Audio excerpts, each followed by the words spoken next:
ang puno ng hirap.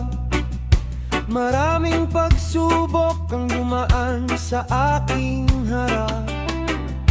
May mga gabing halos gusto nang sumuko, ngunit pinili kong bumangon at magpatuloy pa rin dito.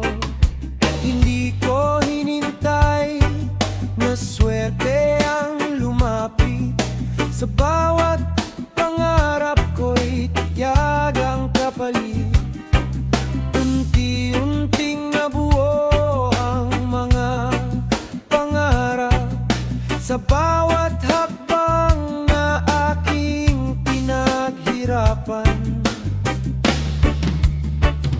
Ito ang resulta ng aking pagpupunyagi, mga luha at pagod na hindi ko itinanggi.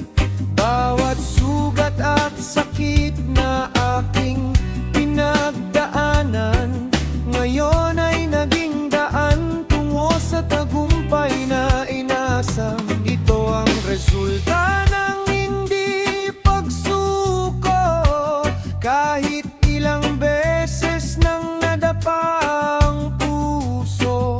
Patuloy na lumabang hanggang makita ang liwanag, dahil ang pangarap ko'y hindi kailanman mawawala. Marami ang nagsabing hindi ko kakayanin, ngunit narito ako at patuloy pa rin aawitin. Hindi naging madali ang lahat ng laban, pero nakutunan kong maging matatag sa bawat daan.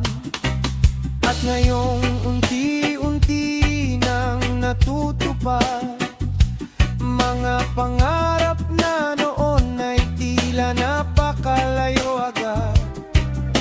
Pinapasalamatan ko ang lahat ng kasama sa pag-abot ng tagumpay na matagal kong minimiti noon pa. Ito ang resulta ng aking pagpupunyagi, mga luha at pagod na hindi ko itinanggi.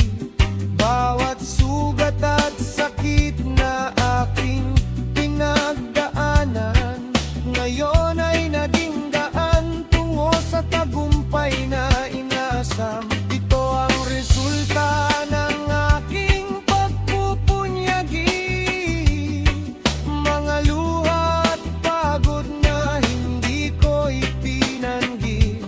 Bawat sugat at sakit na aking pinagdaanan, ngayon ay naging daan tungo sa tagumpay na inasam.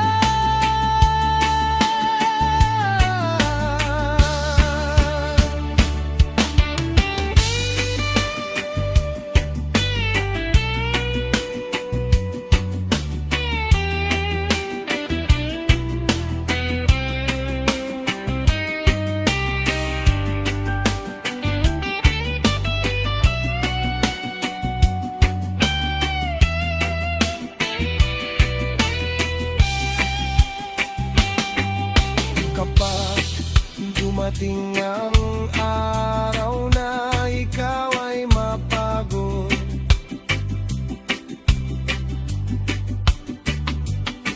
alalahanin